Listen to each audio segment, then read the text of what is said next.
Gas on చేసుకొని ఒకటి మందమైన బగోన పెట్టుకోవాలి. బగోన పెట్టుకున్న తర్వాత సిమ్లో పెట్టుకొని ఒక 5-6 నిమిషాలు బగోన వేడి చేసుకోవాలి. నేను అందులో ఇసుక ఎలాంటి ఉప్పు వాడటం లేదండి, డైరెక్ట్గా అలాగనే పెట్టేసుకుంటున్నాను. ఒక మిక్సీ జార్ తీసుకొని 50 గ్రాముల నూనె వేసుకోవాలి. 3 ఎగ్స్ తీసుకుంటున్నాను.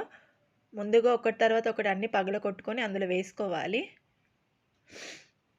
ఈ విధంగా మొత్తం పగలగొట్టుకున్న తర్వాత షుగరు 1/2 గ్లాసు, మీకు స్వీట్స్ ఎక్కువ తినే వాళ్ళు ఉంటే కొంచెం ఎక్స్ట్రా అయినా సరే తీసుకోండి.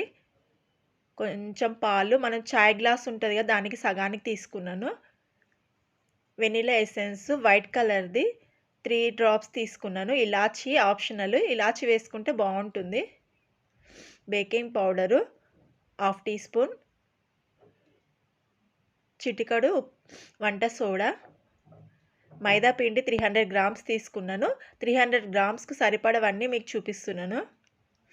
ఈ విధంగా మొత్తం మిక్సీ జార్లో వేసుకోవాలి. మొత్తం జల్లించి పెట్టుకున్నానండి ముందుగానే. నేను డ్రాగన్ ఫ్రూట్స్ 2 తీసుకున్నాను, అది కూడా అందులో వేసేసుకోవాలి. ఇప్పుడు మూత పెట్టేసుకొని కరెక్ట్ 7 మినిట్స్ బాగా తిప్పాలండి.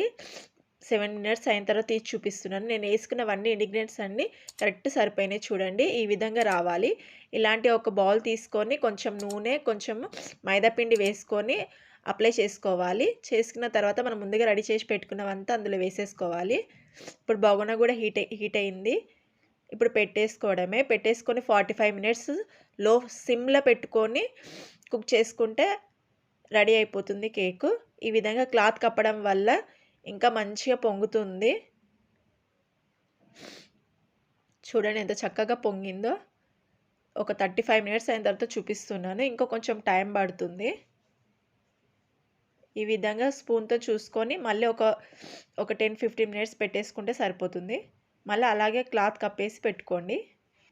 మళ్ళీ సేమ్ ప్రాసెస్ చేసుకొని ఇంకా 10-15 మినిట్స్ సిమ్లో పెట్టుకొని కుక్ చేసుకోవాలి. 15 మినిట్స్ అయిన తర్వాత చూపిస్తున్నాను. ఎంత చక్కగా పొంగి ఎంత బాగుందో చూడండి కేక్. ఇంత ఈజీగా అనిపిస్తుంది కదండి. అంతే అండి, 10 నిమిషాలలో ఈజీగా చేసుకోవచ్చు డ్రాగన్ ఫ్రూట్ కేక్. ఇప్పుడు తీసేసి ఒక 15 మినిట్స్ చల్లార్చుకున్న తర్వాత తీసి చూపిస్తున్నాను. ఈ విధంగా చల్లార్చిన తర్వాత చాకు తీసుకొని సైడ్లకు మొత్తం ఈ విధంగా చేసుకోవాలి. నేను వీడియోలో చూపిస్తున్నా చూడండి. ఈ విధంగా చేసుకున్న తర్వాత 2-3 సార్లు డిప్ చేయాలి కిందికి. డిప్ చేయడం వల్ల మనకు తొందరగా ఊడొచ్చేస్తుంది. చూడండి ఎంత చక్కగా కనబడుతుందో కేక్. అంతే అండి, చాలా ఈజీగా డ్రాగన్ ఫ్రూట్ కేక్ ఇంట్లోనే చేసుకోవచ్చు. ఇంకా కొంచెం డెకరేషన్ కావాలంటే ఇది చాక్లెట్ సిరప్ ఉంటుంది కదండి, పైనుంచి అప్లై చేసుకొని జెమ్స్ అన్న అలాంటి పైనుంచి వేసి పిల్లలకి ఇచ్చేసేయండి. ఇంకా ఇష్టంగా తింటారు పిల్లలు.